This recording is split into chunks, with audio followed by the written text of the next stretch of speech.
इस वक्त की बड़ी खबर के साथ जो बिहार से आ रही है। बिहार चुनाव से पहले महिलाओं को मुख्यमंत्री नीतीश कुमार ने बड़ी सौगात दी है। बता दें आपको कि बिहार में सरकारी नौकरी में महिलाओं के लिए आरक्षण की व्यवस्था की गई है। बिहार की मूल निवासी महिला अभ्यर्थियों को 35% आरक्षण देने का ऐलान नीतीश कुमार ने किया। सरकारी नौकरी में सीधी नियुक्ति में भी महिलाओं को आरक्षण देने की घोषणा मुख्यमंत्री की तरफ से की गई है। कुछ ही समय बिहार चुनाव को बचा है और उससे पहले ये नीतीश कुमार की तरफ से महिलाओं को तोहफा, चुनाव से पहले और बड़ा तोहफा, जहां 35% महिलाओं को आरक्षण देने का ऐलान मुख्यमंत्री की तरफ से किया गया। ये बड़ी खबर है। बिहार में इलेक्शन से पहले बड़ा दांव खेला है नीतीश सरकार ने। महिलाओं के लिए 35% आरक्षण का अनाउंसमेंट किया गया।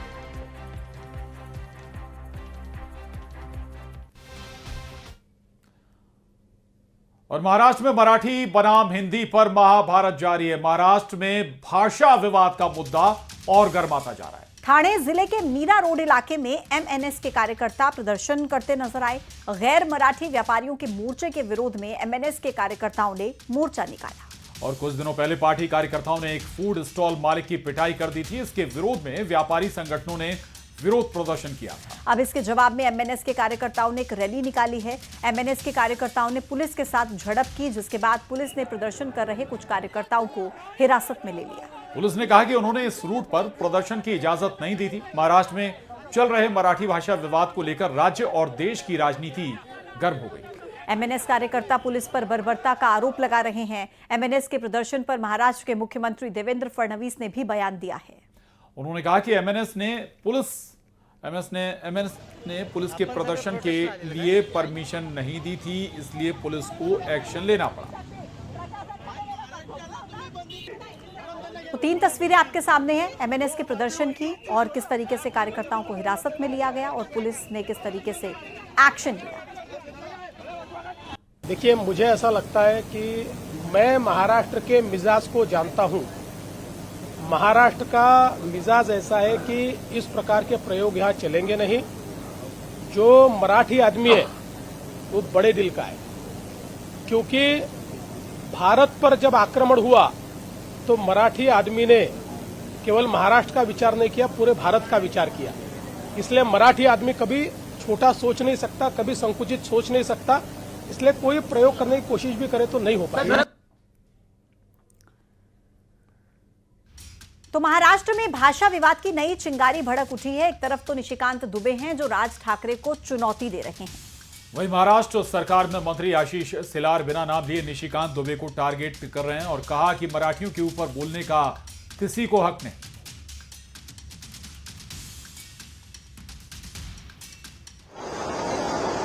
अध्यक्ष महोदय, मी त्या सदस्यांचं नाव घेणार नाही। एक खासदार झारखंडचे, त्यांनी एक स्टेटमेंट त्या ठिकाणी केलं आणि मराठी माणसावर त्यांनी केलेली टिप्पणी या अध्यक्ष महोदय त्या ठिकाणी आज वर्तमानपत्रामध्ये, दूरचित्रवाहिनीमध्ये त्या ठिकाणी फिरते आहे। अध्यक्ष महोदय, मराठी माणसाचे जीडीपी मधलं योगदान हे पूर्ण देश जाणतो। ज्या मराठी माणसाने या जगातला पहिला सिनेमा केला, त्या मराठी माणसाच्या कर्तबगारीवर आणि त्याने दिलेल्या योगदानावर कोणीही प्रश्न विचारू नये। त्या सन्माननीय खासदार किंवा त्या खासदारांनी बिल्कुल विचारू नये। आप जो है लाटसाही कर रहे और ऊपर से जो है आप हमारा दोहन करके, शोषण करके टैक्स पेयर करते हो। और यदि आप में ज़्यादा हिम्मत है तो आप हिंदी भाषी को मारते हो तो उर्दू भाषी को भी मारो, तमिलियन को भी मारो, आप जो है तेलुगु वाले को भी मारो।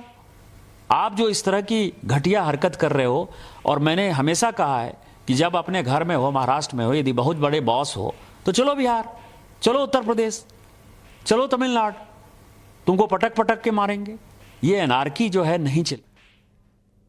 और महाराष्ट्र में भाषा विवाद को लेकर सांसद ज्ञानेश्वर पाटिल ने कहा कि महाराष्ट्र किसी की बपौती नहीं। महाराष्ट्र सभी का है। सांसद ने कहा कि भाषा के नाम पर तांडव मचाने की छूट किसी को नहीं है।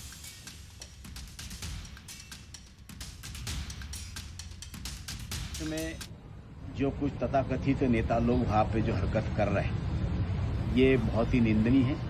महाराष्ट्र किसी की बपोती नहीं है। महाराष्ट्र सभी का है और सभी का महाराष्ट्र छत्रपति शिवाजी महाराज का महाराष्ट्र है और छत्रपति शिवाजी महाराज के समय से सभी का सम्मान करने का काम होता आया है और आगे भी होगा। वहाँ हमारे महाराष्ट्र की सरकार, देवेंद्र फडणवीस जी की सरकार ने इस पर काफी संज्ञान लिया है और किसी के भी साथ कोई अन्याय नहीं होगा। मराठी बोलना कोई आवश्यक नहीं, जरूरी नहीं कि सभी मराठी बोलते हैं, लेकिन मराठियों का सम्मान सब करते हैं और सम्मान। महाराष्ट्र की राजनीति से इस वक्त एक बड़ी खबर आ रही है। शिंदे कैंप के नेता संजय निरुपम मराठी इन्फ्लुएंसर राजश्री मोरे को लेकर मुंबई के अंबोली पुलिस स्टेशन पहुंचे हैं। पुलिस स्टेशन से बाहर निकलते ही राजश्री ने मीडिया के सामने खुलकर बात की। राजश्री ने साफ कहा कि उन्हें धमकियां दी जा रही और एफआईआर दर्ज करने से रोका जा रहा था। ये भी कहा कि मुझे कहा गया है कि अगर माफी नहीं मांगी तो सड़क पर लाया जाएगा, पर मैंने एफआईआर दर्ज कर दी है। धमकियां आ रही है, टोटली मुझे बोला जा रहा है कि मुझे बोला जा रहा है कि लातों के भूत बातों से नहीं मानते हैं और मुझे स्ट्रिक्टली वार्न किया जा रहा है कि अपना मुंह बंद रखो, बाहर निकल के मत आओ। कोई डर नहीं लगता, उस रात को भी डर नहीं लगा था। मैं अकेली पुलिस स्टेशन आई थी, अकेली ने मैंने ये एफआईआर दर्ज किया था, बल्कि मुझे कन्विंस किया जा रहा था कि आप हमारे बेटे पे एफआईआर ना किया जाए, हम आपके पैर पड़ते हैं। मैंने उनकी एक भी नहीं सुनी और मैंने अकेली ने एफआईआर दर्ज की है। दरअसल राजश्री मोरे ने एमएनएस नेता जावेद शेख के बेटे पर बदसलूकी के गंभीर आरोप लगाए। राजश्री मोरे ने एक वीडियो शेयर करते हुए आरोप लगाया कि एमएनएस नेता जावेद शेख के बेटे राहिल जावेद शेख ने उनकी गाड़ी को टक्कर मारने और उनके साथ बदसलूकी करने की कोशिश की। राजश्री मोरे ने दावा किया कि उन्हें जानबूझकर टारगेट किया जा रहा है क्योंकि उन्होंने मुंबई के लोगों के लिए आवाज उठाई थी। माझी गाडी ठोकलीस ना, तू कुठला मनसेवाला आहेस, कुठला आहे शिवसेनावाला आहे? मनसे। आज तू माझी गाडी ठोकतोयस, आपल्या बापाची धमकी देतोयस, तुम्हाला माफ करा ना, माफी नकोय। माझी गाडी ठोकलीस ना, तू कुठला मनसेवाला आहेस, कुठला आहे शिवसेनावाला आहे? मनसे। आज तू माझी गाडी ठोक। रीवा में संजय गांधी अस्पताल के डॉक्टर पर नर्सिंग की छात्राओं ने बड़ा आरोप लगाया है। डॉक्टर अशरफ पर कॉलेज की 80 छात्राओं ने प्रताड़ित करने के आरोप लगाया और इसे लेकर प्रिंसिपल को शिकायत भी की। डॉक्टर ईएनटी विभाग में पोस्टेड हैं। छात्राओं की शिकायत के बाद डीन ने 3 सदस्यों की जांच टीम गठित कर दी है। वहीं 7 दिन में ये टीम अपनी रिपोर्ट देगी और इस बीच ईएनटी विभाग में नर्सिंग छात्राओं को भी ड्यूटी से हटा दिया गया।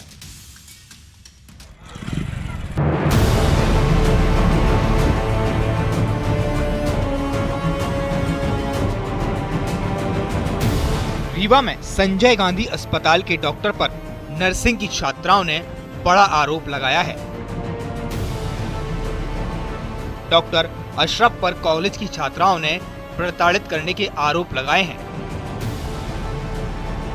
छात्राओं ने इसको लेकर प्रिंसिपल से शिकायत की, जिसके बाद प्रिंसिपल ने मामले की जानकारी डीन को दी, जिस पर डीन ने 3 सदस्यीय जांच कमेटी गठित की है। 7 दिन में टीम अपनी रिपोर्ट सौंपेगी। ईएनटी विभाग से छात्राओं की ड्यूटी हटा दी गई है। 80 छात्राओं ने डॉक्टर अशरफ पर आरोप लगाए हैं।